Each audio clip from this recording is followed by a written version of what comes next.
સમાજના એક્સપર્ટ આજે આપણી સાથે છે અને આ સેમિનાર એવરી વીક કે ઓલ્ટરનેટ વીક કરશું એટલે વધુ આપણા જે જાણકાર તજજ્ઞ માણસો અવેલેબલ છે આપણી પાસે સુરતની અંદર ને સુરતની બહાર, એમનો પણ આપણે ઓપિનિયન, એમને પણ આપણે માર્ગદર્શન માટે બોલાવશું. એટલે આપ સૌ જોડાતા રહેજો, વધુ ને વધુ લોકો જોડાય અને આ આવી પડેલી તકલીફવાળી પરિસ્થિતિમાંથી આપણે સૌ બહાર નીકળીએ. આજનો દિવસ આપણા પુષ્ટિમાર્ગીય સંપ્રદાય માટે બહુ મહત્વનો છે. પૂજ્ય મહાપ્રભુજીનો 543મો પ્રાકટ્ય ઉત્સવ છે. આપ સૌને મારા તરફથી હાર્દિક બધાઈ. અને આગળનો સેમિનાર આપણા જે હોસ્ટ છે પ્રજ્ઞેશભાઈ, એમને ચલાવવા માટે વિનંતી. Thank you very much, Honorable President. It was a pleasure and wonderful sighting to today's Agyarash. એક મને નાનો શ્લોક કહેવા માટે કહ્યું હતું, પણ શ્લોક તો બહુ દૂરની વસ્તુ છે. પણ આપણી આજની જે પરિસ્થિતિ છે તે પ્રમાણે જો આપણે ચાલીએ તો જરાસંધની કહાની યાદ આવે છે કે જ્યારે જરાસંધ મથુરા પર ચઢાઈ કરવાના હતા અને કૃષ્ણએ જરાસંધ મથુરા છોડી દીધું, જેને લીધે એને રણછોડ કહેવામાં આવે છે. ઘણા લોકોએ કહ્યું કે તમને રણછોડ કહેશે આખી જિંદગી. તો કૃષ્ણએ એમ કહ્યું કે ભાઈ 1000 નામ છે તે 1001મું નામ થશે, એમાં કોઈ ફરક પડવાનો નથી. પણ he saved lot of lives by leaving Mathura. And when Jarasandh came, Mathura was an empty city. આપણે બી એ જ કરવા જઈ રહ્યા છે. જ્યારે કોવિડ આવે ત્યારે એમ્પ્ટી હોય, રસ્તાઓ એમ્પ્ટી હોય અને એને કોઈને એને રોગ નહીં લાગે, એટલે જે વર્ષો પહેલા કૃષ્ણએ કરેલું તે આપણે કરવા જઈ રહ્યા છે, ઘરે રહીને, સ્ટે એટ હોમ. અને આ એક શોર્ટ સ્ટોરી સાથે I request Pareshbhai bookseller to please give introduction of our first speaker, Ketanbhai Dalal. Please, Pareshbhai. Thank you very much, Pragneshbhai. Are you able to hear me? Yes, carry on. Okay, I am here to introduce Sri Ketanbhai Dalal. He is the managing partner of leading broking house Babubhai Hiralal and Company. He is presently serving as a chairman of Capital Market Committee of Chamber of Commerce. Also, he is the managing committee member at Sarvajanik Education Society representing BT Choksey Charitable Trust. Babubhai Hiralal and Company are in the share and securities market since almost 60 plus years and are representing KR Choksey shares and securities at Surat. Ketanbhai is a key to get the Mr. Deven Choksey to be present at SVVP function as and when required. Now, not taking much more time, I request Sri Ketanbhai to continue with his speech. Please, Ketanbhai. Thank you, Pareshbhai, for your very kind words. સૌને જય Shri Krishna. Thank you. આજના મહાપ્રભુજીના ઉત્સવ દિને આપ સૌને ખૂબ ખૂબ બધાઈ. I thank SVVP for having me here today. Friends, these are all unprecedented days. Extraordinary days are going on. Almost whole world has come to a halt. આવા દિવસો તો આપણે વર્લ્ડ વોર 2 ના વખતમાં પણ નથી જોયા. આ ઇનવિઝિબલ વાયરસ ફ્રજાઇલ હેલ્થના લોકોને જેટલો ઘાતક છે એટલો જ ફ્રજાઇલ બિઝનેસીસને પણ ઘાતક છે. ખાસ કરીને વધુ પડતા લેવરેજ બિઝનેસીસને અને પોર્ટફોલિયોઝને. there is too much of uncertainty. અને આવા સમયમાં ઇકોનોમીનું પ્રિડિક્શન કરવું એ ખૂબ જ અઘરું છે અને નેક્સ્ટ ટુ ઇમ્પોસિબલ જેવું લાગે છે. પણ મને આ વખતે અત્યારે આ સમયે રાજીવ ઠાકરની પ્રિડિક્ટેબલ સરપ્રાઇઝીસ પરની ટોક યાદ આવે છે. પ્રિડિક્ટેબલ સરપ્રાઇઝીસ એટલે આપણે એટલો તો ફેથ હોવો જ જોઈએ કે હવે થોડા વખતમાં in sometimes from now humanity will win over this invisible virus. આપણે આટલું તો પ્રિડિક્ટ કરી જ શકીએ. આ ક્યારે થશે એ ખબર નથી. That is surprise. તે જ પ્રમાણે સારી મેનેજમેન્ટ વાળી કંપની કે સારી કંપની જેની બેલેન્સ શીટ સ્ટ્રોંગ છે તેવી company will survive and would emerge out to be much stronger than what they are today. આ શ્રદ્ધા સબૂરી જેવી વાત છે. જે સ્ટેપ્સ વર્લ્ડની ઇકોનોમી લઈ રહી છે, આપણી ઇકોનોમી ગવર્મેન્ટ લઈ રહી છે, આરબીઆઈ લઈ રહી છે, તે જોતા વર્લ્ડની ઇકોનોમી કે આપણી economy would emerge out strongly એમાં કોઈ બેમત નથી. પણ આ ક્યારે થશે? That is a question. એ સરપ્રાઈઝ છે. તો આ વાત થઈ પ્રિડિક્ટેબલ સરપ્રાઇઝીસની. હવે ઇકોનોમીની વાત કરીએ તો પેન્ડેમિક શરૂ થયો તે પહેલા પણ આપણી ઇકોનોમીમાં વીકનેસ તો હતી જ. આ પેન્ડેમિક આવવાથી આપણી ઇકોનોમી વધુ વલ્નરેબલ થઈ છે. આપણી ઇકોનોમીમાં સ્ટોક માર્કેટે એના હાઈથી 35% કરેક્શન લીધું છે. અને જો આપણી ઇકોનોમી નો ગ્રોથ 0 પણ થઈ જાય ને તો પણ આ ફોલ સસ્ટેનેબલ નથી. અને તેથી જ કદાચ આપણે અત્યારે રિસન્ટ ડેઝમાં આપણે એનું કરેક્શન જોઈ રહ્યા છે. આ ફોલ ને માટે મારે એટલું કહેવું છે કે આ સ્ટોક માર્કેટ એકલું નથી ઘટ્યું. સ્ટોક માર્કેટની સાથે સાથે બીજા બધા માર્કેટ્સો પણ ઘટ્યા છે. તો ઇન રિલેટિવ ટર્મ્સમાં સ્ટોક માર્કેટ જે ઘટ્યું છે તેમાં એનો પરચેસિંગ પાવર ગુમાવી દીધો નથી. તે જ પ્રમાણે ઇકોનોમીની વાત કરીએ તો આપણી ઇકોનોમી વીક જરૂર થઈ છે, પણ વર્લ્ડની ઇકોનોમી પણ સાથે સાથે વીક થઈ છે. સો ઇન રિલેટિવ બેઝિસ પર જો આપણે પિક્ચર જોઈએ તો એટલું ખરાબ નહીં લાગશે. જો લોકડાઉન આપણે 1 મહિનો રહે તો અપ્રોક્સિમેટલી 8% જીડીપી લોસ જેવો થાય. જો 2 મહિના રહે તો 16% થાય. પણ આપણા કેસમાં આવું નથી, કારણ કે આપણામાં 54% તો સર્વિસીસનો ફાળો છે. અને આ લોકડાઉન દરમિયાન ખૂબ બધી એસેન્શિયલ સર્વિસીસ તો ચાલુ જ રહી છે. ભલે આપણે જીડીપી ગ્રોથ 1% કે 2% પણ થાય તો પણ વર્લ્ડ બેંકના પ્રમાણે we will be still a fastest growing economy of the world. So we should strongly believe that our economy will sustain and would emerge out strongly in days to come. So under these circumstances, we should conserve cash. આપણી પાસે જે cash છે, જે liquid money છે, એ ખૂબ સાચવીને આ ટાઈમમાં રાખવાના છે. We should identify our needs and wants properly. Needs and wants એટલે જે જરૂરિયાત છે ત્યાં આપણે વધારે કોન્સન્ટ્રેટ કરીને આપણે એ જરૂરિયાત પૂરી કરવાની છે. વોન્ટ્સ ને આપણે લંબાવી શકાય. Do proper asset allocation. Rebalance your portfolio prudently. Rebalance your portfolio એટલે હું એમ કહેવા માંગુ છું કે તમારો કદાચ ઇક્વિટી પોર્ટફોલિયો નીચે આવ્યો હશે તો એને રીબેલેન્સ કરીને જે તમે વેટેજ પહેલા આપેલું એ તમે મેન્ટેન કરો. અને friends, have faith, have patience, and friends, let me tell you that this time will also pass. આટલું મારે કહેવું છે. Thank you very much, Ketan Bhai. It was a wonderful and a very short and sweet introduction of the present economic situation.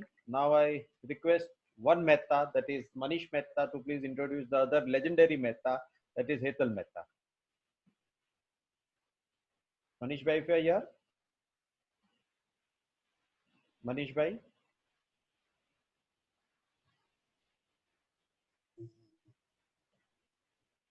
Hello, Manish Bhai is not there? છે મનીષભાઈ online જ છે પણ ખબર નહીં કંઈક ટેકનિકલ ઇશ્યુ લાગે છે. Okay, so in any way, I'll carry on with the introduction.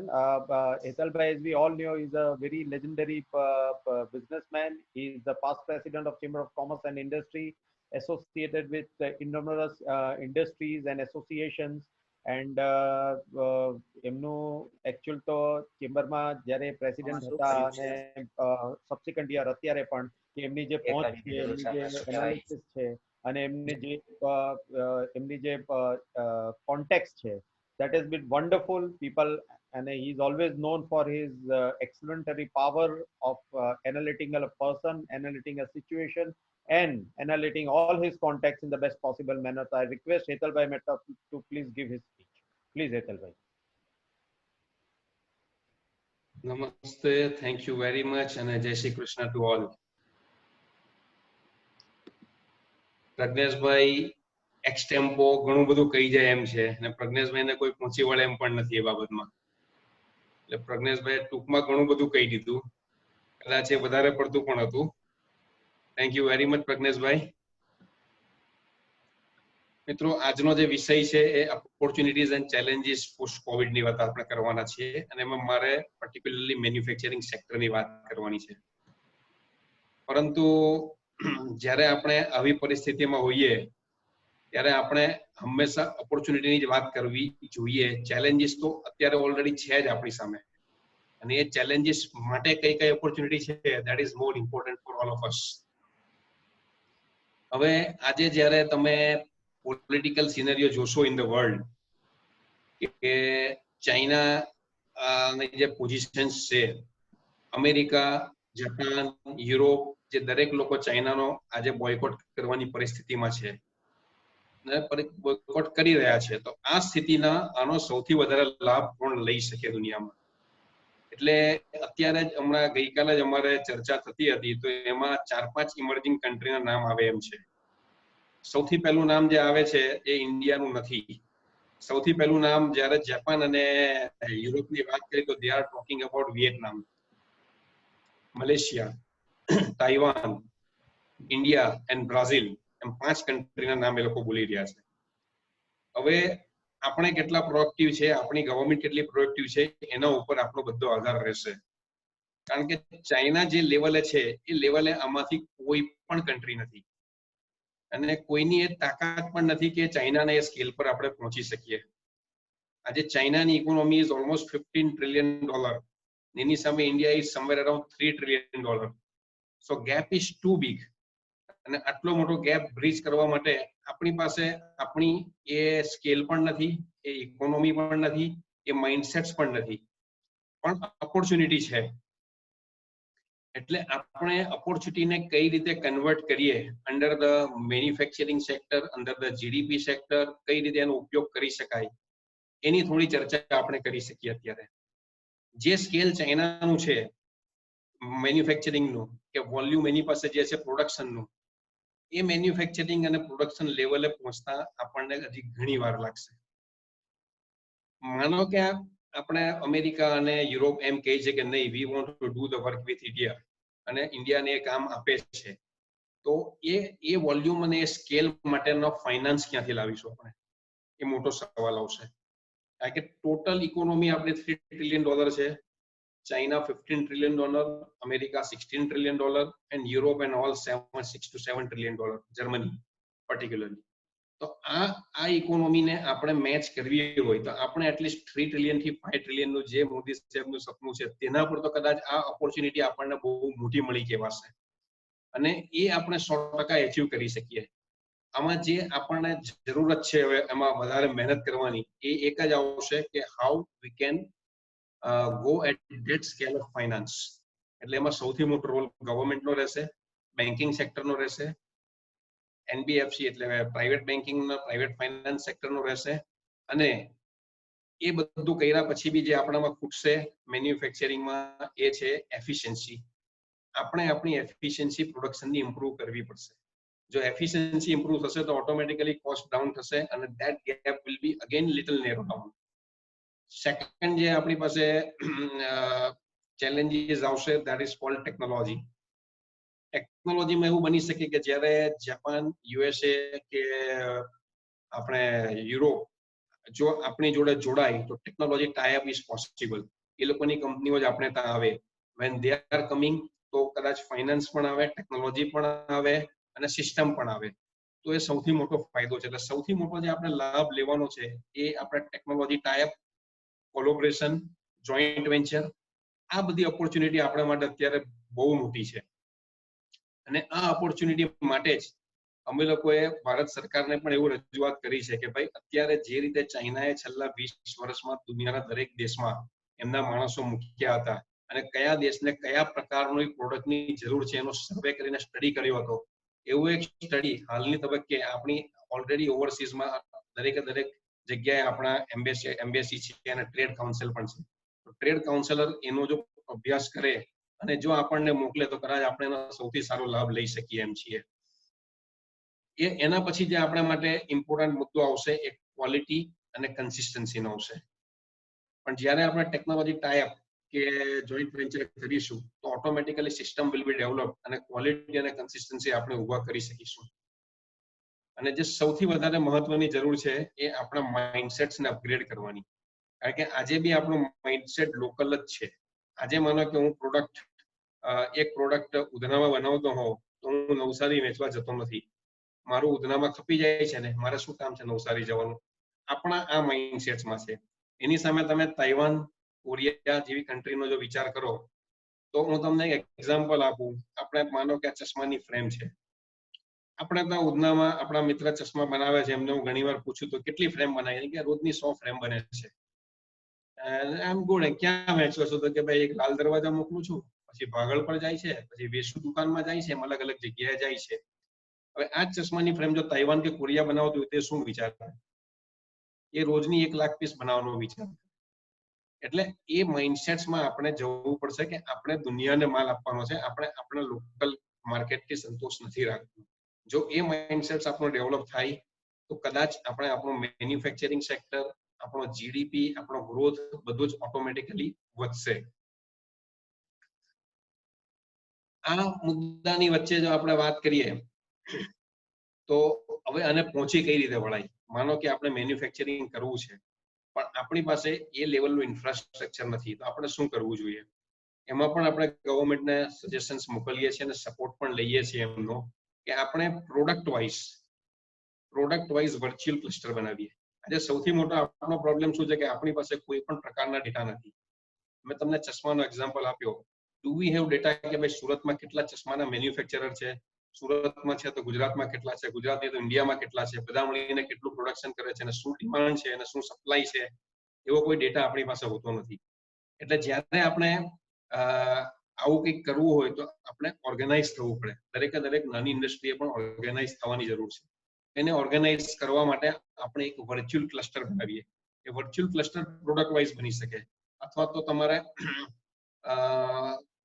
Cluster wise virtual cluster બનાવી શકે કે Surat is a textile cluster, Surat is a chemical cluster, Surat is a diamond cluster. એ રીતે આપણે cluster wise sector wise cluster બનાવીએ અને product wise cluster બનાવીએ તો કદાચ આપણે આ આખો જે આપણને ઓપોર્ચ્યુનિટી મોટી મળી છે એ મોટામાં મોટી ઓપોર્ચ્યુનિટીને આપણે ગ્રેબ કરી શકીએ. અને ભલે પ્રાઇમ મિનિસ્ટર મોદી સાહેબનું વિઝન 2022માં $5 ટ્રિલિયન હોય, પણ જો આ ઓપોર્ચ્યુનિટીને આપણે ગ્રેબ કરીએ તો આપણે ઇઝીલી $5 ટ્રિલિયન ઇકોનોમી ક્રોસ કરી શકીએ એમ છીએ. કારણ કે આપણને અત્યારે મોટામાં મોટી ઓપોર્ચ્યુનિટી મળી છે અને ઓપોર્ચ્યુનિટીને આપણે કલ્ટિવેટ કરવાની છે.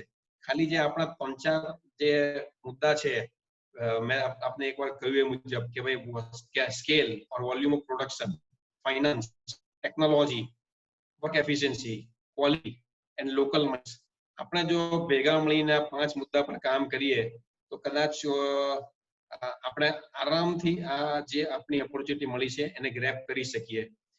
એક વસ્તુ ક્લિયર છે કે આ ઓપોર્ચ્યુનિટી લાંબી ટકવાની નથી આપણી પાસે. ભલે અમેરિકા, યુરોપ કે જાપાન અત્યારે ચાઇનાથી મોં મૂડી રહ્યું છે, પણ જો એ ગેપ ફિલ કરવામાં આપણે બધા ઉણા ઉતરીશું તો ફરીથી પાછા એ લોકો ચાઇના પર વર્ષ પછી જશે જ. એટલે આપણે માટે આ ગાળો બહુ ટૂંકો છે ઓપોર્ચ્યુનિટી ગ્રેબ કરવાનો. આપણે ઓપોર્ચ્યુનિટી ગ્રેબ કરી લઈએ અને વર્ષ 2 વર્ષમાં આપણે દુનિયાને જે ડિમાન્ડ છે એને ફૂલફિલ કરી શકીએ તો કદાચ આપણે પરમેનન્ટલી ચાઇનાને આઉટટ્રેક કરી શકીએ એમ છીએ. તો આ આખો મેન્યુફેક્ચરિંગ સિનેરિયો જે આપણા દેશમાં અત્યારે જોઈએ છે આપણને, એને માટેની આ આખી રૂપરેખા આપણી પાસે છે. હવે આ રૂપરેખામાં દરેક માણસોએ જોડાવવું પડશે, દરેક ઇવન ઇન્ડસ્ટ્રી વાળાએ જોડાવવું પડશે, બેન્કરોએ પણ જોડાવવું પડશે, ગવર્મેન્ટે પણ જોડાવવું પડશે અને બધા ભેગા મળીને જો આ મહાયજ્ઞનો શરૂઆત કરે તો કદાચ આપણે આ યજ્ઞ પૂરો કરીને દુનિયાની એક સારામાં સારી ઇકોનોમી તરીકે ઉભરી આવીએ એવી પૂરેપૂરી આપણે ખાતરી કરી શકીએ છીએ. આ સિવાય એમાં હું ઘણું બધું કહી શકીશ પણ હું એવું ઈચ્છું છું કે મારું વક્તવ્ય અહીંયા પૂરું કરું ને જો કોઈને ક્વેશ્ચન આન્સર હોય આમાં કરીએ તો વધારે સારું રહેશે. So let me finish my વક્તવ્ય here. Thank you very much. Yes, Ethel question answers we will do it at the end because આપણી પાસે સમય ઓછો છે એટલે 3 વક્તાઓને સમય બરાબર મળે પછી question answers તો ઘણા બધા આવશે જ કારણ કે we have crossed 70 participants right now, so it's a wonderful Zoom meeting right now with all our Vaishnav fellows. On this very great occasion of 70 legendary Vaishnavs together, I request Dakshish Bhai Shah to please introduce Rajendra Bhai Chokhawala, one of the other legendary person from our Vaishnav group. Please, Dakshish Bhai. Rajendrabhai ચોખાવાલાની ઓળખાણ ગ્રુપમાં અત્યારે ઝૂમમાં ઉપસ્થિત 70 જેટલા વૈષ્ણવ છે એમાંથી મોટા ભાગના હશે. કોઈકને નહીં હોય તો જાણકારી આપી દઉં કે ચેમ્બરના યંગેસ્ટ પ્રેસિડેન્ટ હતા એ ભૂતકાળમાં અને આપણે અત્યારે સરસાણા ખાતે જે ચેમ્બર ઓફ કોમર્સનું જે સેન્ટર છે, જે બિલ્ડિંગ જોઈએ છે અદ્યતન, જેમાં કન્વેન્શન સેન્ટરમાં ઘણી બધી ઇવેન્ટ્સ થાય છે ચેમ્બરની અને બીજા બધાની, એનો પાયો અને એના સારથી ગણો તો સારથી જે રાજેન્દ્રભાઈ ચોખાવાલા છે. સાઈડમાં એ સુરત રક્તદાન કેન્દ્રના એક્ટિવ મેમ્બર છે અને બીજી ઘણી બધી સંસ્થાઓ સાથે સંકળાયેલા છે. એટલે એમનો વધારે ઓળખાણ નહીં આપે, પણ આ 2-3 પાયાની ઓળખાણ બહુ મહત્વની છે. અને ગોરધનદાસ ચોખાવાલા ફેમિલીના મેમ્બર છે ભૂતપૂર્વ, એટલે એમને વારસામાં ઘણી બધી સૂઝ સમજ મળી છે. એનો લાભ વૈષ્ણવ વણિકોને મળે એટલા માટે આપણે એમને માઇક આપશું. રાજેન્દ્રભાઈ ટેકનિકલ કારણોસર હજુ ઓનલાઈન થઈ શક્યા નથી, એટલે આપણે આપણા જે 2 વક્તા છે, કેતનભાઈ દલાલ અને હેતલભાઈ મહેતા, એ બેને જેને બી આનો જવાબ આપવો હોય, I put the floor two both of you. That કદાચ દુનિયાના ઘણા બધા શહેરોએ આ પેન્ડેમિક જોયા નથી. કેતનભાઈ, હેતલભાઈ, આપને ખાસ આ વસ્તુ, પણ સુરતે કદાચ પ્લેગ જોયું છે અને પ્લેગમાંથી વધારે ચળકાટથી એ બહાર આવ્યું છે. તો આમાંથી તમને એવું નથી લાગતું કે સુરત ને આ પેન્ડેમિક થી આ જનરેશન, કારણ કે 1920માં જયારે સ્પેનિશ ફ્લુ હતો ત્યારની વસ્તુ આખી જુદી હતી, આપણે લોકો હતા નહીં, પણ કદાચ આજની જનરેશન, જે ભારતની જનરેશન છે, તેમાં જો કોઈકે આવા પેન્ડેમિક જોયા હોય તો ખાલી એ સુરતે જોયું છે. તો સુરતને આનો બેનિફિટ એ સુરત કઈ રીતે આને લઈ શકે, તેના વિશે જરાક જો આપ 2 શબ્દ બોલી શકો તો. યસ હેતલ. ઓકે, જો જ્યારે કુદરતી આફત આવી હોય ત્યારે આપણને તકલીફ પડી હોય, પણ ત્યાર પછી આપણે ડબલ ફોર્સથી ઊભા થઈએ છીએ, એવું આખી દુનિયાનો નિયમ છે. જાપાન પર જ્યારે અણુબોમ્બ નાખ્યો ને જ્યારે જાપાનને ધ્વસ્ત કરી નાખ્યું, ત્યાર પછી જ જાપાન ડેવલપ થયું હતું. બીજા વિશ્વયુદ્ધમાં તમે જર્મનીને જોયું હોય કે ઇંગ્લેન્ડને જોયું હોય, તો ત્યાં આખું સિસ્ટમ પડી ભાંગ્યા પછી ફરીથી ઊભું થઈને એ લોકોએ દુનિયામાં આજે એમનો ડંકો વગાડ્યો છે. એટલે જ્યારે બી કોઈ પણ એવી કપરી પરિસ્થિતિમાં હોય, 1994 સુરત પ્લેગનું એક્ઝામ્પલ છે. પ્લેગ આવ્યા પછી સુરત જે રીતે બેઠું થયું, કે 2006માં ફ્લડ આવ્યા પછી સુરત જે રીતે બેઠું થયું, એટલે આપણે કહીએ છીએ કે necessity is a mother of invention. એટલે જ્યારે બી જરૂરિયાત પડી ત્યારે આપણે એ પ્રકારનું ઇન્વેન્શન કરીને આપણે આગળ વધીએ જ છીએ. અને સુરતે જ્યારે આ બધી વસ્તુઓ જોઈ હોય તો એને એક એક્સપિરિયન્સ છે. 2006ની ફ્લડનો કહ્યું કે 1994 પ્લેગનો કહ્યું, એ જે આપણે જોયું છે, સમજ્યું છે, અને એના અનુસંધાનમાં આપણે ડેવલપ થયા છીએ. અને ત્યાર પછી Surat one of the fastest growing city in the એશિયાનું બિરુદ પામ્યું છે. ત્યાર પછી જ સુરત ચોખ્ખું શહેર તરીકે એની ઓળખાણ થઈ છે. અને સુરતનો ઓવરઓલ ગ્રોથ પણ ત્યાર પછી જ થયો છે. આજે Surat is the 8th largest city in the country અને 2nd largest city of Gujarat. એટલે જ્યારે આવી કોઈ તકલીફ આવી હોય ત્યારે આપણે ફિનિક્સ પક્ષીની જેમ બેઠા થવાનું હોય છે, અને આપણે એમાં પુરવાર કર્યું છે કે આપણે કરી શકીએ છીએ. એટલે કદાચ તમે જે કીધું એ મુજબ આ પણ એક આપણા માટે ઓપોર્ચ્યુનિટી જ છે. જ્યારે આવું લોકડાઉન ને આવી પરિસ્થિતિ આવી ત્યારે આપણે આપણા મગજો ચલાવીને આગળ કઈ રીતે વધવું એની ચર્ચા કરવાની હોય. એક બાજુ પરિસ્થિતિનો સામનો કરવા માટે તંત્ર બરોબર સજ્જ છે. કદાચ સુરતે આખા દેશમાં ઘણા બધા એક્ઝામ્પલ ઇવન આ કેસમાં પણ આપ્યા છે. જ્યારે લોકડાઉનના પિરિયડમાં પણ સુરતે જે પહેલો કરી છે, જે પહેલી એપ્લિકેશન ડેવલપ સુરતે કરી, એવું ઘણું બધું સુરતે કર્યું છે. અને એ પણ સુરત દેશને આપ્યું છે. એમ આજે જ્યારે 6 થી 6.5 થી 7 લાખ લોકોનું ખાવાનું મ્યુનિસિપલ કોર્પોરેશન બનાવીને ડિસ્ટ્રીબ્યુટ કરતી હોય, એવા કિસ્સા પણ સુરતમાં જ બને છે. તો જ્યારે આવી પરિસ્થિતિ આવતી હોય ત્યારે સુરત રાખમાંથી બેઠું થયું છે અને આમાં બી થશે જ, એમાં કોઈ શંકા નથી. Thank you, Hetalbhai. It was wonderful. Now we have Rajendrabhai Chokhawala also. Rajendrabhai, આપનું introduction Daksheshbhai already આપી દીધું છે. So you can start with your presentation, Rajendrabhai. We are waiting to hear your Amrut words. Please. જય શ્રી કૃષ્ણ સમસ્ત વૈષ્ણવ મિત્રોને. આ તો પ્રજ્ઞેશભાઈ એવું છે કે હેતલભાઈ અને કેતનભાઈએ બોલ્યા પછી 19મી ઓવરમાં રમવા આવવાનું ને 30 રન કરવાનો ટાર્ગેટ હોય, એના જેવી ટેન્શન વાળી વાત છે. હલો સંભળાય છે? એટલે રાજેન્દ્રભાઈને કીધું હોય કે છેલ્લા બેટ્સમેન મેચ કામ લાગે, બીજા કોઈ. We can hear you, Rajendrabhai. Carry on. We can hear you. Okay. એટલે જે સબ્જેક્ટ પણ મને આપવામાં આવેલો છે ટ્રેડની થ્રેટ અને ટ્રેડની ઓપોર્ચ્યુનિટી એ પણ એટલું જ અગત્યનું છે, કારણ કે મેન્યુફેક્ચરિંગ સેક્ટરમાંથી માલ તો અલ્ટિમેટલી ટ્રેડિંગમાં જ આવે છે. અને સુરત તો ઇતિહાસ કહે છે કે ભાઈ ટ્રેડિંગનું મોટું સેન્ટર હતું. ઇરિસ્પેક્ટિવ ઓફ પ્રોડક્શન ગમે તે થાય, પણ ટ્રેડિંગ માટે સુરત કદી પાછું પડ્યું નથી. અને નોટબંધી અને COVID-19 પછી આ સુરત ફરી પાછું બેઠું થવાનું જ છે, એ આપણા સૌનો વિશ્વાસ છે. કેટલાક પ્રશ્નો આપણી પાસે ચોક્કસ છે અત્યારના માહોલમાં.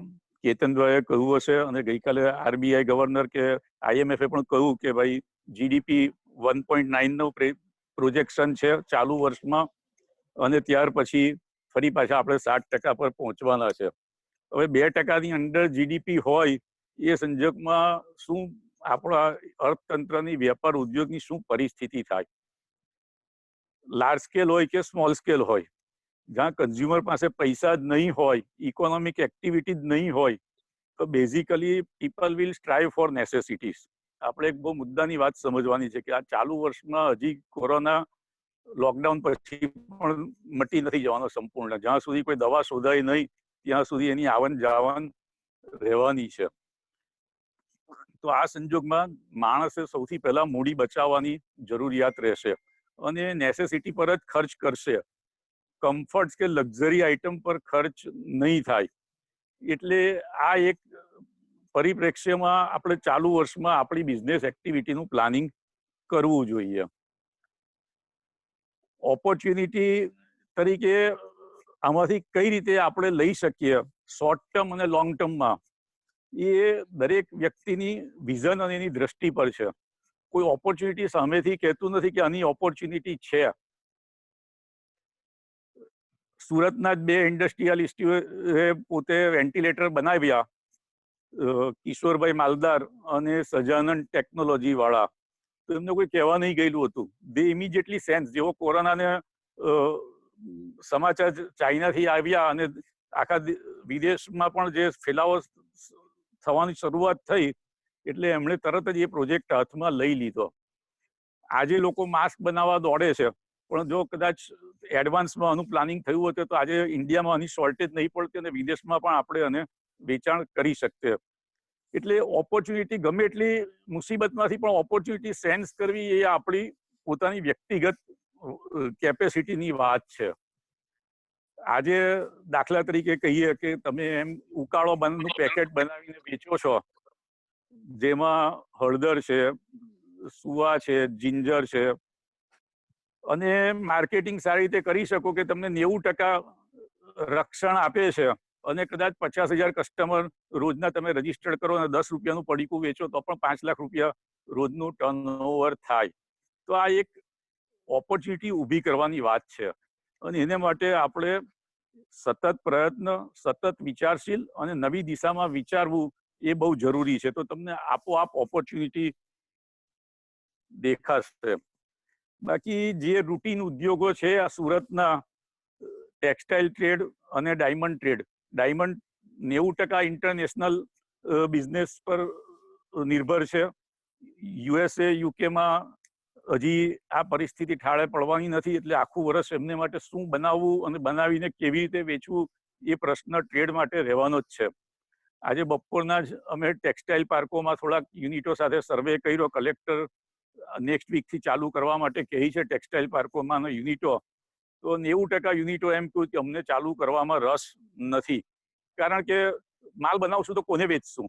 જ્યાં સ્થિરતા નથી, ઇન્ટરસ્ટેટ સપ્લાયની કોઈ ગેરંટી નથી, માલ વેચીશ તો પૈસા મળશે કે નહીં મળશે એ અવિશ્વાસ હજી જ્યાં સુધી પ્રવર્તશે, તો અવિશ્વાસમાં કોઈ દિવસ બિઝનેસ થઈ શકે નહીં.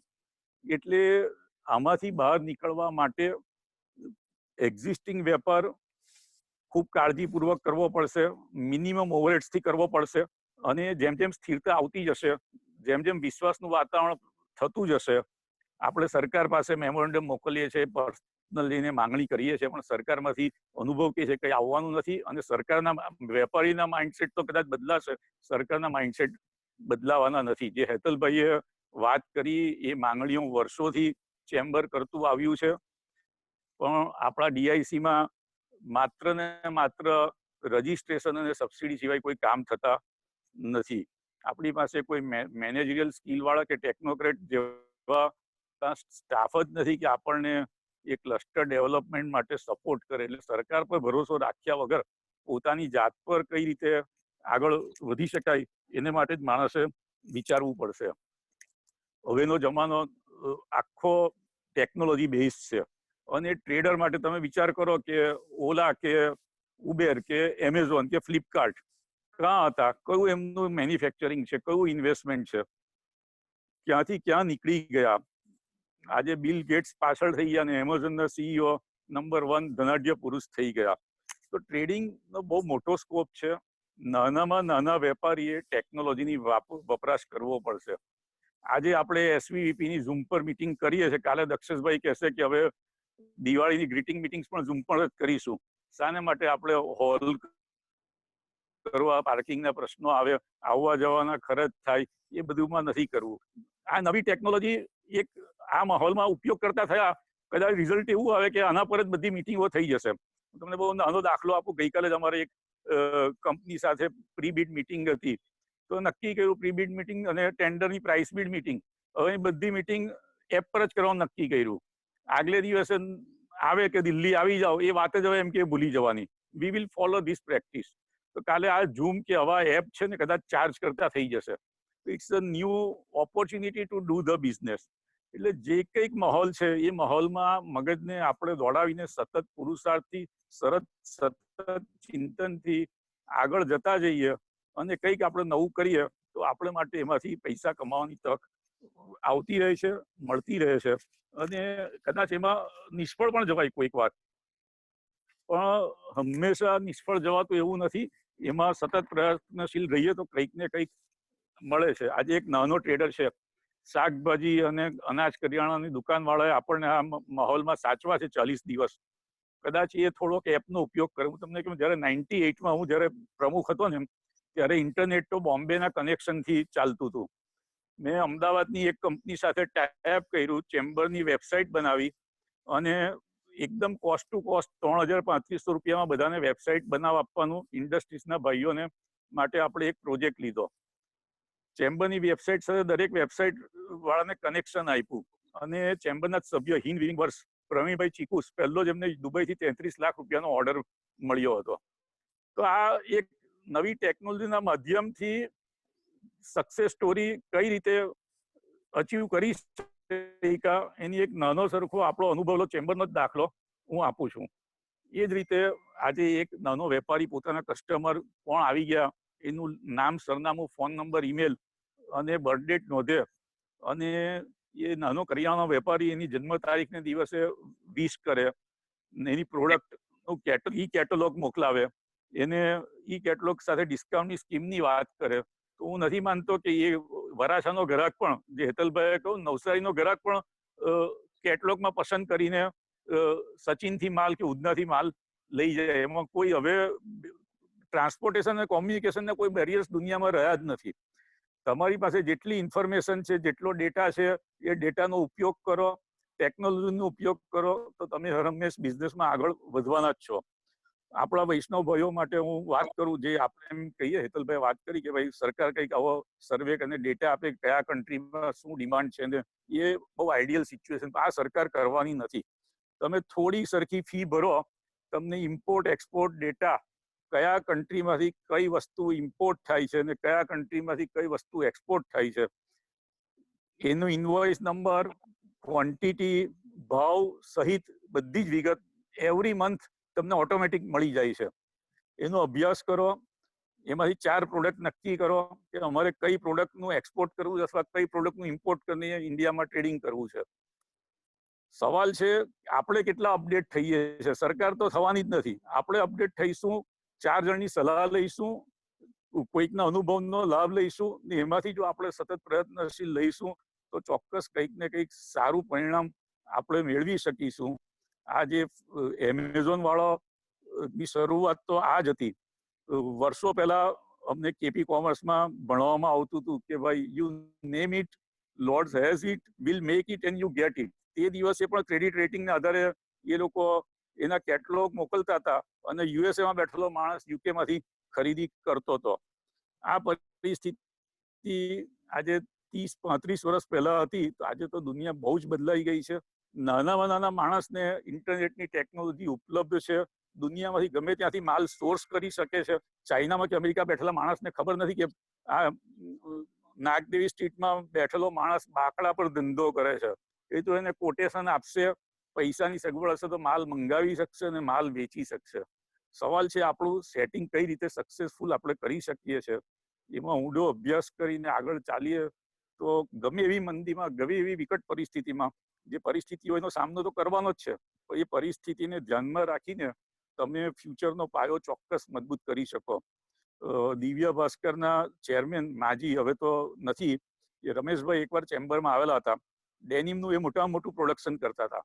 એમણે એવી સલાહ આપેલી, નાના ગ્રુપમાં અમે ચર્ચામાં બેઠેલા હતો કે ભાઈ તમે મંદીના સમયમાં, હું તો મેક્સિમમ મશીનરી ખરીદી કરું છું, ઓછામાં ઓછા ભાવે ને સારી ક્વોલિટીના મશીન મળી જાય, મંદીમાં મારો સેટઅપ તૈયાર હોય તો હું તેજીમાં ઝડપથી દોડી શકું છું. આ એમનું વિઝન હતું. અને આપણે જોઈએ છે દિવ્ય ભાસ્કર જ્યારે માર્કેટિંગ કર્યું બીજા કોઈ પણ અખબાર કરતા, તે વખતે માર્કેટિંગ, પેપર વેચવા માટે કેવી રીતે માર્કેટિંગ થઈ શકે છે એનો દાખલો દિવ્ય ભાસ્કરે પૂરો આપેલો હતો. એ માણસે જુદી રીતે વિચાર્યું અને કદાચ જેટલું એસ્ટાબ્લિશ ઝડપથી કોઈ પણ સિટીમાં થઈ શકે, બીજા પેપર એટલા ઝડપથી એટલા ટૂંકા ગાળામાં નહીં થઈ શક્યા, કારણ કે એનો એપ્રોચ જુદો હતો. એટલે we have to think differently, act differently, અને સારા માહોલમાં કોઈ મિત્રોની સલાહ લઈને આગળ ચાલીએ. એસોસિએશન, ચેમ્બર ઓફ કોમર્સ અને આવા સંસ્થાઓનો આપણને સપોર્ટ હોય તો કોઈ પણ એન્ટરપ્રેન્યોર માટે પરિસ્થિતિ વિકટ નથી, એમાં રસ્તો નીકળે છે. ભગવાન પણ મદદ કરે છે પુરુષાર્થ કરનારને, અને એ દિશામાં આપણે ચોક્કસ આગળ જઈ શકીએ. આટલું કહીને વિરમું છું. આ મને તક આપી બદલ આભાર. જો કે ક્વેશ્ચન આન્સર હશે તો આપણે ચર્ચા કરીશું. યસ રાજેન્દ્રભાઈ, તમારા માટે 2 ક્વેશ્ચન છે. કેતનભાઈ, આપને માટે પણ એક ક્વેશ્ચન છે. કેતનભાઈ, આપનો પ્રશ્ન હું પહેલેથી તમને કહી રાખું છું કે જે નોર્મલ માણસ છે, જે મિડલ ક્લાસ પર્સન છે કેતનભાઈ, તે આવી કન્ડિશનમાં કઈ રીતે સર્વાઈવ થઈ શકે તેના વિશે આપ તૈયાર રાખો આપનું વક્તવ્ય. ત્યાં સુધી શોર્ટમાં રાજેન્દ્રભાઈ તમારા માટે 2 પ્રશ્ન પૂછાયા છે.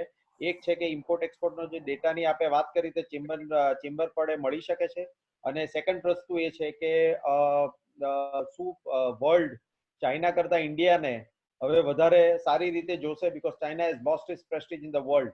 અને હેતલભાઈ, આપને માટે એક પ્રશ્ન છે કે what do you think that future of Vaishnavs would be and what line Vaishnavs should take for the future? આ બધા 3 પ્રશ્ન શોર્ટમાં આપના જે એમિનન્ટ પર્સનાલિટી છે તે જવાબ આપે. ચોખાવાલા સાહેબ, તમે પહેલા. ઇમ્પોર્ટ એક્સપોર્ટ ડેટા ચેમ્બરમાંથી નહીં મળે, એની ફી આપવી પડે છે. આ જે કસ્ટમ ક્લિયરિંગ એજન્ટો છે ને, તેને તમે આ જાતનો એ લોકો ડેટા પ્રોવાઈડ કરે જ છે. તમે જે હાર્મોનિયસ કોડમાં તમને રસ હોય એ HS કોડના તમે ડેટા માંગો તો ઓલ પોર્ટના ડેટા તમને ઇમ્પોર્ટના એક્સપોર્ટના આપે છે. એની મંથલી, યરલી એ પ્રમાણે ફી ભરો તો એ મળી જાય છે. જો તમને ઇન્ટરેસ્ટ હોય તો હું તમને નામ, એડ્રેસ, ઈમેલ નંબર આપી દઈશ એ કંપનીનો, જે તમને દર મહિને ડેટા પ્રોવાઈડ કરશે. ચેમ્બરમાં ડેટા લાઇબ્રેરીમાં પહેલા તો આવતા હતા, મેગેઝિનમાં આવે છે ઇમ્પોર્ટ એક્સપોર્ટ ઇન્ક્વાયરી, પણ એ તમે કેટલી કાઉન્સિલની કે મેગેઝિનમાંથી ઓળખો, એના કરતા આ તમને બહુ ઇઝીથી મળી જશે. જે HS કોડના ડેટા જોઈતા હશે, જે પોર્ટના જોઈતા હશે, એ પોર્ટના ડેટા મળી જશે. ઓકે કેતનભાઈ, આપને માટે જે પ્રશ્ન છે કે એક જે હેન્ડ ટુ માઉથ જે રહે છે તે કઈ રીતે આગળ આવી પરિસ્થિતિમાં સર્વાઈવ થઈ શકે તે વિશે જરાક 2 શબ્દ આપો શોર્ટમાં, તો because we are very short of time, that's why. કેતનભાઈ, એ જે તમે હેન્ડ ટુ માઉથ, એટલે આમાં એક ક્લેરિટી મને એ જોઈતી હતી, તો વધારે સારી રીતે જવાબ આપી શકાય કે whether he is a businessman or salary employ. Businessman. તો એ બિઝનેસમેન છે. he should be more in cash, he should be more innovative, he should be more entrepreneur, he should deal more than what his pockets are, and because the conditions are such, or rather he should sit in cash. What is your advice on to this? ના, અત્યારે આ પરિસ્થિતિમાં I would advise him to conserve the capital first, અને needs અને wants નું એને બરાબર distinction કરવું પડે કે જે જરૂરિયાત છે ત્યાં જ વધારે વાપરે, જે વોન્ટ્સ છે તે તો આપણે આવનારા વર્ષોમાં એને પ્રોલોંગ પણ કરી શકાય છે. So that is the first thing he has to do. અને સેવિંગ્સ જે કરે તે એની અંદર ખૂબ જ સેફ ઇન્વેસ્ટમેન્ટમાં કરે અને એનું રિસ્ક એપિટાઇટ સમજીને એસેટ એલોકેશનનું ફાળવણી કરે તો I think he will be Ketanbhai, able to આ ડુ ઇટ હિંમત બેટર. કોઈ કરશે નહીં એસવીપી માં, પણ બધાના મગજમાં અને દિલમાં તો આ પ્રશ્ન હશે. તો પ્રશ્ન હું જ પૂછી નાખું છું કે શેર બજારમાં અત્યારની પરિસ્થિતિમાં રોકાણ કરાય તો કેટલા પર્સન્ટેજ ઓફ કેશ કરાય? એ બધાનો ઇન્ડિવિજ્યુઅલ રિસ્ક એપિટાઇટ પર આધાર રહે છે. પણ શેર બજારમાં રોકાણ શું કામ નહીં કરવું? હવે શેર બજારમાં જે ફોલ આવ્યો તે ઇક્વિટીનો ફોલ આવ્યો છે. એવરીબડી વોઝ નોઈંગ કે equity by nature is volatile. હવે આની અંદર આપણે જો બરાબર એસેટ એલોકેશન નહીં કરીએ અને આજે એક દાયકાની વાત કરીએ તો લાસ્ટ જે આપણો 10 યર્સનો ડિકેડ હતો એમાં વોલેટિલિટી વોઝ સો લો કે લોકોને થોડો ઓવર કોન્ફિડન્સ આવી ગયો કે ઇક્વિટીમાં તો આમ લઈ લઈએ અને આપણે we can go 100% into equity. એવી બધી મિસ્ટેક્સ ઘણાએ કરી હશે, પણ ઇક્વિટીઝ આર ઓલવેઝ વોલેટાઇલ. તમે એના આ દાયકા છોડીને એના પહેલાના દાયકા તમે કમ્પેર કરો તો ઇક્વિટીઝ બહુ વોલેટાઇલ હતું. પણ આ છેલ્લા દાયકાની અંદર 4% ઉપર વોલેટાલિટીના દિવસો આપણે હાથે આંગળી પર વેટે ગણાય એટલો જ ડિફરન્સ આપણે ગણી શકીએ છીએ. So what I mean to say કે આ દાયકાની અંદર વોલેટાલિટી લો હતી એટલે લોકોએ થોડું ઓવર કોન્ફિડન્સ રહીને કદાચ ઇક્વિટીનું એલોકેશન જોઈએ એના કરતા પણ વધારે કર્યું હશે. પણ આ રીએલોકેશન કરી શકે છે અને એસઆઈપી, એસટીપી એવા બધા ડિસિપ્લિન એપ્રોચથી જો તમે asset allocation કરશો તો equities are the only asset class which can give you a better returns. Okay કેતનભાઈ, થેન્ક યુ વેરી મચ. હેતલભાઈ, આપને માટે એક છે કે જે સ્મોલ બિઝનેસમેન છે તે આવી પરિસ્થિતિમાં કઈ રીતે સર્વાઈવ થઈ શકે? હેતલભાઈ, આર યુ ધેર? મેં જ્યારે શરૂઆતમાં કીધું કે અત્યારે આપણી પાસે મોટી ઓપોર્ચ્યુનિટી છે. સવાલ એ છે કે આપણે હવે સંગઠિત થઈને કામ કરવું પડશે. એકબીજાના ટાંટિયા ખેંચવાથી કામ નહીં થશે. જ્યારે આટલી મોટી ઓપોર્ચ્યુનિટી આપણી પાસે આવતી હોય, જ્યારે આખું દુનિયા ચાઇનાને બેન કરતું હોય અને ચાઇનાની સામે ઇન્ડિયા જેવું ઉભેલું હોય ઓપોર્ચ્યુનિટીમાં, તો આપણે ભેગા મળીને કામ કરવું પડશે. બીજી વસ્તુ, ભેગા એટલા માટે બી મળવું પડશે કે જે સ્કેલ પર કામ કરવું પડશે એ સ્કેલ કદાચ કોઈ એકલાના બસની વાત નહીં. આજે હું તમને એક્ઝામ્પલ આપું. મારે ગઈકાલે સવારે જ યુએસએમાં એક કંપની જોડે વાત થઈ હતી. હવે માનો કે હું ઇલેક્ટ્રિક મોટર બનાવું છું, મારી કેપેસિટી મહિને 700 મોટર બનાવવાની છે, પણ મને જયારે એમ કહેવામાં આવે કે ભાઈ અમને દર મહિને 20,000 મોટરની જરૂર પડે છે, તમે કઈ રીતે આપી શકો? હવે મને ખ્યાલ છે કે હું એકલો કોઈ દિવસ આ પોઝિશનમાં પહોંચી જ નથી શકવાનો. ઇવન ક્રોમ્પટન વિચારે તો પણ ન પહોંચી શકે એમ છે કે દર મહિને 20,000 મોટર આપવી હોય તો આ સમયે આપણે બધાએ સંગઠિત થઈને ભેગા થઈને કામ કરવું જરૂરી છે. Work has to be divide. આને કદાચ આપણે પોઝિટિવ રીતે જ લેવું પડશે. જો નેગેટિવ રીતે લેવા જઈશું તો કદાચ હું નથી માનતો કે એમાં કઈ કામ થઈ શકે. હું તમને એક એક્ઝામ્પલ આપું. મેં છે ને થોડા દિવસ પહેલા, અઠવાડિયા પહેલા જ એક મારું ઓબ્ઝર્વેશન કરીને વોટ્સઅપ પર મૂક્યું હતું. હું એક્ઝામ્પલ એ રીતે આપતો હતો કે કદાચ તમે જુઓ કે એક્ઝિસ્ટન્સ ઓફ ધ અર્થ આપણે જો વિચારીએ તો છેલ્લા 10 લાખ વર્ષથી છે, પણ આજની તારીખમાં જે વર્લ્ડની ઓરા છે એ ઇન્ડિયાને ચેન્જ કરવા માટે છે. હું એ રીતે વિચારતો હતો. તમે વિચારો કે છેલ્લા ગયા વર્ષનો આપણે એક્ઝામ્પલ લઈએ તો ઘણું સખત ઉનાળો હતો અને એ ઉનાળામાં એવા ઘણા અનવોન્ટેડ ઇન્સેક્ટ્સ જે કહેવાય એ ઇલિમિનેટ થઈ ગયા અર્થ પરથી. ત્યાર પછીનો પીરિયડ આવ્યો મોન્સૂનનો, એટલે એમાં જેટલું બી ગરમીના લીધે કીડાઓ નાશ પામ્યા હતા એની સફાઈ પાણીથી થઈ ગઈ. અને આ કોરોના એવો આવ્યો છે કે જેની સફાઈ આપણે એર દ્વારા કરીએ છીએ. હવે એરને શુદ્ધ કરવાની વાત આવે છે, એટલે જમીન, પાણી અને હવા ત્રણે શુદ્ધ થઈ રહ્યું છે આ લોકડાઉનને લીધે. બાકી ભૂતકાળમાં તમે વિચારો કે ઇન્ડિયામાં એવું વિચાર્યું હતું કે કોઈએ 1500 કરોડ કે 500 કરોડ કે 100 કરોડ કે એવા રૂપિયાનું દાન કર્યું હોય? સો એક ઓરા ઉભો થઈ રહ્યો છે આ દેશમાં, અને આ ઓરાનો પોઝિટિવ પાર્ટ આપણે લઈને આપણે યુનાઇટેડ થઈને નાના નાના ઉદ્યોગકારોએ હાથ મિલાવવા પડશે. રાજેન્દ્રભાઈ કેમ ટ્રેડિંગમાં પણ લોકોએ હાથ મિલાવવા પડશે, કારણ કે જ્યારે દુનિયામાં એક મોટી ઓપોર્ચ્યુનિટી આપણને મળતી હોય અને ઇન્ડિવિજ્યુઅલ જ્યારે આપણી કેપેસિટી ન હોય તો બધાએ ભેગા થઈને હેન્ડ હોલ્ડ કરવો પડશે, અને હેન્ડ હોલ્ડ કરીને જ કદાચ આપણે સમસ્ત જે આપણી પાસે ઓપોર્ચ્યુનિટી મળી છે એનો લાભ લઈ શકીશું. અને પર્ટિક્યુલરલી વૈષ્ણવો માટે આપણે આ એક મોટી ઓપોર્ચ્યુનિટી રહેશે, કારણ કે આપણામાં ઘણા બધા ટ્રેડર્સ પણ છે, મેન્યુફેક્ચરર્સ પણ છે, અને અલગ અલગ બિઝનેસમાં પણ છે. તો જ્યારે આ ઓપોર્ચ્યુનિટી આપણી પાસે આવી હોય તો આપણે એક પ્લેટફોર્મ પર આવીએ, ચર્ચા કરીએ, ભેગા થઈએ અને આ ઓપોર્ચ્યુનિટીને ગ્રેપ કરીને દુનિયા પર રાજ કરવાનું શીખીએ.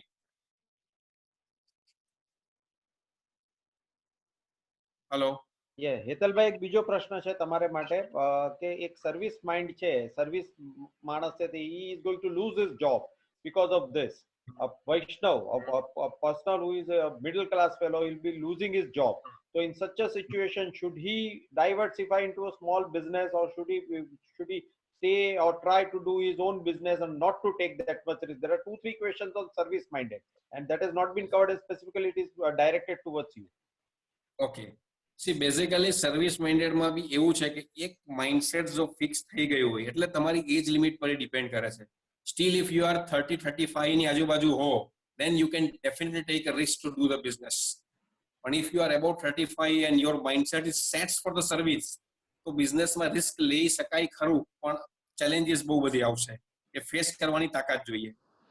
એટલે જો તમે અરાઉન્ડ તમારામાં જો એ તાકાત હોય તો કોઈ ઇસ્યુ જ નથી, પણ બિઝનેસનો બી એક નિયમ બહુ પહેલો એવો બહુ ક્લિયર છે કે તમારે પહેલા 1000 દિવસ તપ કરવું પડશે બિઝનેસમાં. એમાં ઘણી બધી મુશ્કેલીઓ આવશે, અને એ મુશ્કેલીઓનો સામનો તમે જો કરવા તૈયાર હો તો 100% તમે બિઝનેસ કરી શકો. પણ એક માઇન્ડસેટ તમારે ડેવલપ કરવો પડશે બિઝનેસ. સર્વિસ માઇન્ડસેટ જે હોય એ ડાયરેક્ટલી બિઝનેસમાં ડાયરેક્ટ કામ લાગતું નથી, એવા આપણી પાસે એક્ઝામ્પલ્સ છે.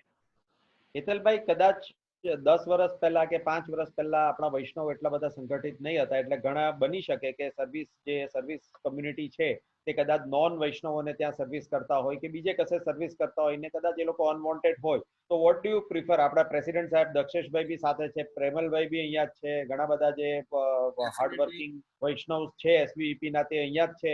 તો એના માટે તમે શું પ્રિફર કરો છો કે what should we do so that the Vaishnav that are losing their job can be absorbed within the Vaishnav business community? What can be done for that? Because Dakshesh bhai is here, Premal bhai is here, everybody, Tushar bhai is here, even Vaishali ben is here, so I can see everybody here. So let us see how can it be absorbed within the business community. અને ચોખાવાલા સાહેબ, તમે આપે બી આનો જવાબ આપવો પડશે સંક્ષિપ્તમાં.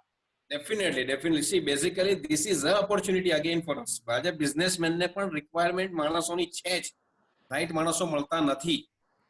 I am sure in my industry I want a people, right quality na right mind people, like minded people મળે તો આજે દરેક ઇન્ડસ્ટ્રીને માણસોની જરૂર છે, અને કદાચ જે ઓપોર્ચ્યુનિટી આવશે તો માણસોની ડિમાન્ડ વધશે. એને માટે હું એટલું જ કહી શકીશ કે વૈષ્ણવનો પહેલા આપણે એક પ્રોફાઇલ તૈયાર કરવો પડશે કે કોને કયા જોબની કોણ ક્યાં કામ કરે છે, એ કામ આપણે લેવું પડશે. અને જો આપણે આપણામાં જો ફેરવીએ તો કદાચ એ કામ 100% થઈ શકશે. હું તમને એક્ઝામ્પલ આપું. મેં હજી 2 મહિના પહેલા ટાઈમ્સ ઓફ ઇન્ડિયા નેશનલમાં એક જાહેરાત આપેલી હતી મારા સેતુ ફાઉન્ડેશન માટે, અને અમારે લગભગ 16 માણસની જરૂર હતી. મારી પાસે 70 એપ્લિકેશનો આવી. 70 માંથી અમે 32 સ્ક્રુટિનાઇઝ કરી, 32 ને ઇન્ટરવ્યુમાં બોલાવ્યા, અને અમે અલ્ટિમેટલી 3 માણસને ફાઇનલ કરી શક્યા છે. Steel we have a vacancy, પણ રાઈટ માણસ જો આપણી પાસે હોય અને જો એ ચેલેન્જ લેવા તૈયાર હોય તો opportunity is abandoned in this country, એમાં કોઈ શંકા નથી. પ્રોવાઇડેડ આપણી પાસે ડેટા હોય, જો આપણી પાસે ડેટા હોય તો આજે પણ માણસોની ડિમાન્ડ આપણા જ વૈષ્ણવમાં છે. ચોખાવાલા સાહેબ, ચોખાવાલા સાહેબ, ડુ યુ પ્રિફર કે આપણે HR સપોર્ટ SVP ઓફિસ થી આપણે સ્ટાર્ટ કરીએ? દક્ષેશભાઈ ઇઝ ઓન ધ લાઇન, પ્રેમલભાઈ ઇઝ ઓન ધ લાઇન, તુષારભાઈ ઇઝ ઓન ધ લાઇન, મનીષભાઈ is on the line. What do you feel about this? A few words about this. એમાં શું છે પ્રજ્ઞેશભાઈ, minutes to the meeting now. Basically જે લોકો ઇન્ડસ્ટ્રીમાં છે અને જે લોકો જોબ ગુમાવેલી છે અથવા તો જોબ છોડીને કંઈક કરવા માંગે છે, તો ચોક્કસ there are infrastructure ever growing sector છે. ગમે એટલી મંદીમાં સરકારે પૈસા ખર્ચવા જ પડવાના છે, એના પ્રોજેક્ટો થવાના જ છે. માનો કે આજે 50 પ્લમ્બિંગના કામ કરવા વાળી ટીમ આપણે જો તૈયાર કરી શકીએ તો હું તમને કહું કાલથી કામે લગાડી જાય, કાલથી લોકોને કામ મળી જાય. એ જાતના પોસિબિલિટી ઓલરેડી એક્ઝિસ્ટિંગ છે. સવાલ છે મોબિલિટીની. આપણા વૈષ્ણવે છે ને મોબિલિટી ગુમાવી દીધી છે. આપણે એમ કહીએ કે ભાઈ અહીંથી જઈને નવસારી કામ કરવાનું છે અથવા તો બેંગ્લોર જઈને 2 મહિના રહીને કામ કરવાનું છે, તો એ 90% લોકો ના પાડી દેશે. જો આ માઇન્ડસેટમાં નહીં આવે ને તો કોઈ દુનિયાની કોઈ ઓપોર્ચ્યુનિટી ગ્રેબ નહીં થઈ શકે. બાકી એસવીવીપી દક્ષેશભાઈ, પ્રેમલભાઈ ને હેતલભાઈની સાથે મળીને આપણે ચોક્કસ HR સપોર્ટ આપીએ, બિઝનેસ ઓપોર્ચ્યુનિટીઝમાં એ લોકોનું ડાયવર્ઝન પણ કરીએ અને એ લોકોને સર્વિસ કરતા સારો પૈસા મળે ને ધીરે ધીરે દે બીકમ ધ ઓનર, એ જાતના માળખા પણ ગોઠવી શકાય. લાઈક અ વેન્ચર કેપિટલ ફંડિંગ ટાઈપના સિસ્ટમ પણ આપણે ડેવલપ કરી શકીએ. આમાં કશું જ અઘરું નથી. એટલું બધું મેન પાવરનો ગેપ છે, પ્રોવાઇડેડ કે આપણે ત્યાં વૈષ્ણવને શું છે કે ભાઈ એક વાત હું કહેવાની રહી ગઈ, we should involve more ladies members in our business. તો દે આર મોર ઓર્ગેનાઇઝ, વધારે સિસ્ટમેટિક કામ કરે છે અને પ્રેશર જે જેન્ટ્સ મેમ્બર પર આવે જ ને 6 વાગે ઘરે આવી જાવ, એ વાતમાંથી એ લોકો બહાર આવી જાય. એટલે એ સ્ટ્રેન્થ આપણે હજી વાપરા નથી. વૈષ્ણવ બહેનો અને આપણે હજી બિઝનેસમાં ઇન્વોલ્વ નથી કરી. આ માહોલમાં આપણે આગળ વધવું હોય ને તો આપણી લેડીઝ મેમ્બરને પણ ફેમિલી એડજસ્ટમેન્ટ થોડું સ્ટ્રક્ચરિંગ કરીને આપણે ઇન્વોલ્વ કરવાની જરૂર છે. એક સિનર્જી બનશે અને એ ઓર્ગેનાઇઝેશન વધારે સારી રીતે આગળ દોડી શકશે. એટલે પ્રજ્ઞેશભાઈ, ચોક્કસ આપણે આ કામ કરી શકીએ એ પરિસ્થિતિમાં છે અને આપણા જે વૈષ્ણવ ભાઈઓની ઇન્ડસ્ટ્રી છે, ઇન્ક્લુડિંગ દક્ષેશભાઈ, આ તે 50-100 માણસને ઇન્વોલ્વ કરવા, એ લોકોને જોબ આપવી કે ધીરે ધીરે કામમાં આગળ લેવા, સબ કોન્ટ્રાક્ટિંગ આપવું, એ બધું જ પોસિબલ છે. નાના નાના ઉદ્યોગકારો માટે પણ આ વસ્તુની શક્યતા રહેલી છે. આ મંદીમાં પણ છે, તમને કહું. એટલે એ લાઈનમાં ચોક્કસ આપણે વિચારીને આગળ થઈ શકીએ. થેન્ક યુ ચોખાવાલા સાહેબ. દક્ષેશભાઈ, you can please make note of this. હવે કેતનભાઈ, આપને માટે એક પ્રશ્ન છે અહીંયા. ઘણા બધા લોકો વોલ પર તમને અમારા વૈષ્ણવના વોરેન બફેટ જ સમજે છે, તો એ પૂછે છે કે is the stock market bottomed out or any more pain is there? તો આપ સંક્ષિપ્તમાં જો આપ એનો જવાબ આપી શકો તો. એટલે બોટમ જોવા જશો તો કોઈ દિવસ ઇન્વેસ્ટમેન્ટ થશે જ નહીં. Nobody has got the bottom. પણ માર્કેટ ખાસું મોટું કરેક્શન થયું છે. અનસર્ટન ટાઈમ્સ જરૂર છે અને બોન્ડ yields અને ઇક્વિટી અર્નિંગ્સ yields ખાસી એને ગેપ ઓછો થઈ ગયો છે અને વર્લ્ડ ઓવર સ્ટિમ્યુલસ જે રીતે થઈ રહ્યા છે અને ઇન્ટરેસ્ટ રેટ જે રીતે નીચે આવી રહ્યા છે, તો આઈ થિંક કે તમે ટ્રેન્ચીસમાં જો તમે ઇન્વેસ્ટમેન્ટ કરો અથવા તો SIP રૂટ છે ઇન્વેસ્ટમેન્ટ કરો તો that would be a nice strategy. Okay કેતનભાઈ. હેતલભાઈ, આપને માટે લાસ્ટ પ્રશ્ન છે એક કે does the world see India as an option to China? Absolutely world C India as a option of China. અને કદાચ ગઈકાલે જ આપણા પ્રાઇમ મિનિસ્ટરે જાપાનના પ્રાઇમ મિનિસ્ટર જોડે વાત પણ કરી છે અને કદાચ ઓલરેડી સોની અને એ કંપનીઓનું ડીલ ચાલુ થઈ ગયું છે આપણે આવવા માટે. એટલે આપણી પાસે સૌથી મોટો પ્લસ પોઈન્ટ છે યંગેસ્ટ પોપ્યુલેશન માઇન્ડ. આજે યુએસ પણ આપણું જ માઇન્ડ વાપરી રહ્યું છે, એટલે માઇન્ડ પણ આપણા દેશમાં છે અને યંગેસ્ટ પોપ્યુલેશન પણ છે, ઓપોર્ચ્યુનિટી પણ છે. અને બીજી રીતે કહું તો ચીપેસ્ટ લેબર પણ છે. આજે તમે એક્ઝામ્પલ હું તમને આપું કે ચાઇનામાં આજે પર આવર લેબર રેટ 90 રૂપિયા છે, જે ઇન્ડિયામાં આજે બી 40 રૂપિયા છે. ચાઇનામાં ઇલેક્ટ્રિસિટી કોસ્ટ 9 રૂપિયા છે, જે ઇન્ડિયામાં આજે હજી 8 રૂપિયા 8 થી 8.5 રૂપિયાની વચ્ચે છે. અને રો મટીરિયલનો ભાવ ઓલ ઓવર ધ ગ્લોબ સરખો હોય છે. તો ઇન્ડિયા માટે એબેન્ડન્ટ ઓપોર્ચ્યુનિટી છે. હવે આપણે કઈ રીતે એને ગ્રેપ કરીએ છીએ આપણા ઉપર છે. Okay, that's very nice. So India is seen as an option to China. I think we have run out of time right now, so I request Vaibhav Bhai Parikh to please give a vote of thanks and about the future course of other webinars on SVVP. Please, Vaibhav Bhai, if you are online. Thank you, Pragnesh Bhai. I am online. Thank you Pragneshbhai for this opportunity. અને હું SVVP પરિવાર સુરત પરિવાર વતી આપ સૌ પાર્ટિસિપન્ટ્સને ધન્યવાદ કરીશ કે આપ સૌએ મોટી સંખ્યામાં ભાગ લીધો. ખાસ કરીને આપણા જે સવાલો હતા એ આપણે તમે એક્સપર્ટને રજૂ કર્યા. એક્સપર્ટ્સમાં શ્રી કેતનભાઈ દલાલ, શ્રી હેતલભાઈ મહેતા અને શ્રી રાજેન્દ્રભાઈ ચોખાવાળાનો ખાસ આભાર માનીશ કે એમને એમના અનુભવની અને એમના વિઝડમનો, આટલા વર્ષોના અનુભવના વિઝડમનો એક ઇન્સાઇટ આપણે સૌને આપ્યો. અને જે વૈષ્ણવની કોઠાસૂઝ છે એના આધારે પોતે ઓપોર્ચ્યુનિટીને કેવી રીતે પકડે અને આ અત્યારના આ સમયનો ઉપયોગ કરે એના વિશે પણ એમને ઘણી બધી વાતો પર પ્રકાશ પાડ્યો. પર્સનલી પણ એમને ઘણી બધી એવી બાબતોનો જવાબ આપ્યો જેમાં ક્યાંક ક્યાંક એવી તકો છુપાયેલી છે જે કદાચ આપણે અત્યાર સુધી ના જોઈ શક્યા હોય. તો ફરીથી એક વખત હું એસવીપી પરિવાર વતી આખી ટીમનો ખૂબ ખૂબ આભાર માનું છું. અને અમે એવું ઈચ્છી રહ્યા છે કે આજે આ જે વેબ સિરીઝ, જે વેબિનાર સિરીઝ શરૂ થઈ છે, દર અઠવાડિયે એક નવી વેબિનાર સિરીઝ શરૂ થાય અને આપણા જ પરિવારમાંથી અલગ અલગ એક્સપર્ટ્સને આપણે બોલાવીએ અને એમના ડાપણનો, અનુભવનો અને એક્સપર્ટાઇઝનો લાભ લઈએ. તો અમે માનીએ છીએ કે આપ સૌ એમાં બહુ જ સરસ રીતે ભાગ લેશો અને પોતાના સવાલો અને પ્રશ્નો પૂછી પોતાને જે પણ કંઈ તકલીફો છે અથવા જે પણ કંઈ ચિંતાઓ છે એના માટે સોલ્યુશન મેળવશો. તો ફરીથી એક વખત ખૂબ ખૂબ આભાર. જય શ્રી કૃષ્ણ. દક્ષેશભાઈ, કોઈ ફાઇનલ વર્ડ્સ પ્રેસિડેન્ટ સાહેબ, પછી આપણે બધાને લીવ કરીએ. આ રીતે જ બધા જોડાતા રહેજો અને હજુ વિસ્તૃત સંખ્યામાં આપણા મેમ્બર્સ જોડાય અને આનું માર્કેટિંગ થાય. તો અત્યારે બધા ઘરે બેઠા છે ફ્રીમાં, તો આપણે એક નહીં ને બે ગ્રુપ કરીને પણ કંઈક કરી શકીએ, લોકોને વધારે ને વધારે ઇન્વોલ્વ કરીએ. અને બે છે ને કે there is a will there is a way. આપણે લોકો જો હિંમત રાખશું ને, વૈષ્ણવે જે રાજેન્દ્રભાઈ એક વાત કરી અમે રહી ગયેલી કે આપણે હિંમત ગુમાવી દીધી છે. આપણે લોકો હિંમત ગુમાવીને નોકરી તરફ વળી ગયા છે, તેમાંથી પાછા આવીને નાના નાના પાયે વેપાર ધંધામાં આવવાનું છે. આપણા બાપ દાદા આપણા જીન્સમાં છોડી ગયા છે, ખાલી આપણે કામ કરવાનું છે, જીન્સ ઓટોમેટિક એક્ટિવ થઈ જશે. એટલે એવો મારો અનુભવ છે. ઘણા બધાને લાઈન આપ્યા પછી ધંધામાં વધારે સફળ થયા હોય છે. 5, 15, 25 હજારની નોકરી તો અપાવી દઈશું કોઈને પણ તકલીફ હશે તો, પણ એના કરતા નાના મોટા વેપાર ધંધાની આંગળી કીલશું. ઇન્ફ્રાસ્ટ્રક્ચરમાં અમે બેઠા છે અને અમે તો બહુ મોટી ઓપોર્ચ્યુનિટી જોઈએ છે કે ફ્યુચર કદાચ 2-3 મહિના વીક છે, પણ એના પછી જબરદસ્ત મોટા કામ આવી રહ્યા છે. એટલે કોઈએ ફ્રસ્ટ્રેટ થવાની જરૂર નથી. 2-3 મહિના પૂરતી તકલીફ ઉઠાવી લેજો, આગળ રસ્તો બહુ સાફ ક્લિયર જોવાઈ રહ્યો છે મને તો. એટલે આપ સૌ જોડાતા રહેજો. આપ સૌનો આભાર. જય Shri Krishna. Jai Shri Krishna, and thank you very much all of you. I think the host should end the meeting here. Next meeting will be on the wall. અને ત્યારે દક્ષેશભાઈ કદાચ દક્ષેશભાઈ, પ્રેમલભાઈ અને જે બી ટીમ એસવીપી છે અને આપણા જે વક્તાઓ છે તે પ્રમાણે પાછા આપણે આવી રીતે જોડાશું અને we will come out with new ideas and new things. Thank you.